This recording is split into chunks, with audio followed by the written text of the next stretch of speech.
Trump and Kim Jong-un talks could bring world's greatest deal. China votes Xi Jinping as its president for life. Daylight savings could actually kill you. And Mexico signs historic Trans-Pacific trade agreement.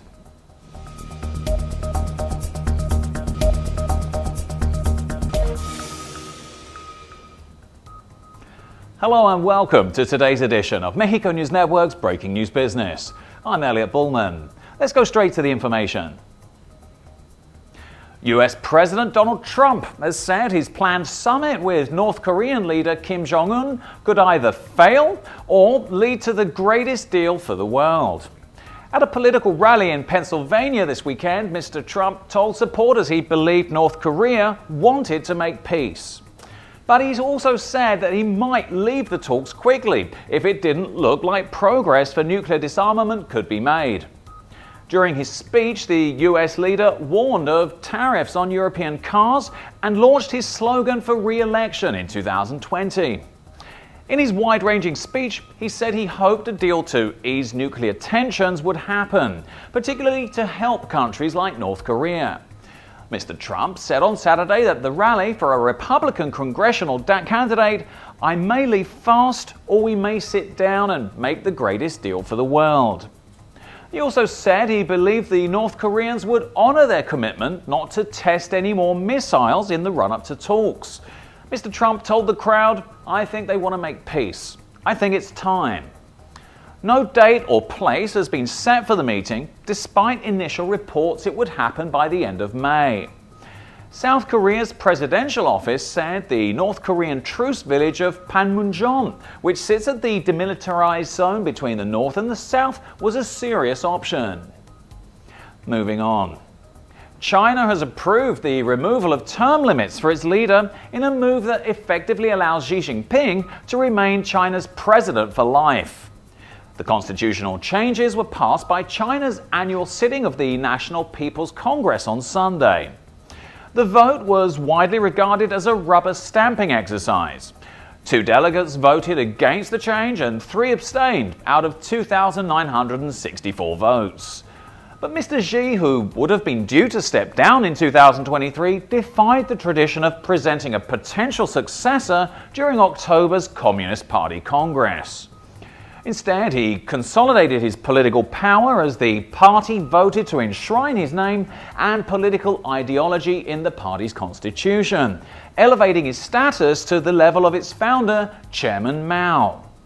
On paper, the Congress is the most powerful legislative body in China, similar to the parliament in other nations. But it was widely believed that it would approve what it was told to. Xi has amassed power the likes of which has not been seen since Chairman Mao Zedong. Only 5 years ago, Beijing was being ruled by a collective leadership. Now, under ex-president Hu Jintao, you could imagine differing views being expressed in the then 9-member Politburo Standing Committee. Now, as to whether a leader should be allowed to stay on for as long as they choose, quietly but surely Xi Jinping has changed the way his country's governed, with himself well and truly at the core. Online censors in China have been blocking discussion around the topic, including images of Winnie the Pooh. Social media users have taken to using the cartoon character to represent Mr. Xi. State media, on the other hand, have portrayed the changes as much needed reform.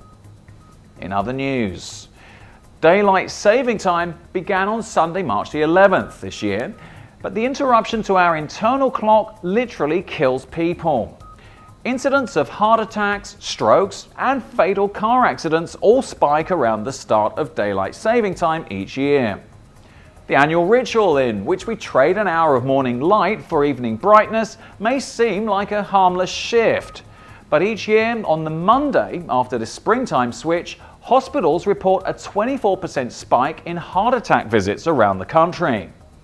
Daylight saving time was originally concocted as a way to save energy and implemented during World War I in Germany. More recent research suggests it's probably not saving us any megawatts of power at all, but there's some evidence that the evening light can reduce crime and increase the time people spend exercising, at least in certain climates. The tragic heart attack trend only lasts about a day, but our bodies may not fully recover from the springtime bump for weeks. We're also prone to make more deadly mistakes on the roads. Researchers estimate that car crashes in the US caused by sleepy daylight-saving drivers likely cost 30 extra people their lives over the 9-year period from 2002 through 2011. The problems don't just stop there though. Daylight saving time also causes more reports of injuries at work, more strokes, and may lead to a temporary bump in suicides at this time of year as well. Fewer than half of the countries in the world participate in this biannual clock-changing ritual, and the tradition inevitably costs some people their lives. So, while you might enjoy the extra end-of-day light next week, be careful with your heart and your car keys. In other news, after years of unstable negotiations, the 11 members of the Trans-Pacific Trade Agreement officially signed the treaty in Chile last Thursday. The ministers promised to send it to their respective parliaments in the coming weeks, while some said it could be implemented by the end of the year. During the signing, the 12 international ministers expressed their satisfaction at the completion of the process of negotiations for the world's newest trade agreement, because of its level of ambition, range of topics, and high standards that will guide the international trade negotiations for the coming decades. Through the TPP, Mexican products will have access to 6 new markets with which it hadn't previously been engaged: Australia, Brunei, Malaysia, New Zealand, Singapore, and Vietnam. And that represents a market of 155 million potential consumers. The agreement also strengthens the productive integration of Mexico with the United States and Canada, and deepens the business relationship with strategic partners such as Japan, Chile, and Peru. However, the concern for protectionism grows after Trump's promise to impose new tariffs on steel and aluminium, even for old US allies, which could entail retaliatory taxes. For the agreement, which covers approximately 13% of the world's economy, to enter into force, it must first be ratified by 6 signatories, a minor obstacle in relation to the original pact rejected by Trump. The treaty, signed last Thursday, suspends 20 provisions of the original, many of which related to intellectual property rights. This was all for today. Thank you for staying with us. I'm Elliot Bullman. Remember to follow us on Facebook, Twitter, and Google+, and log on to MexicoNewsNetwork.com for more information on Mexico and the world. Until next time.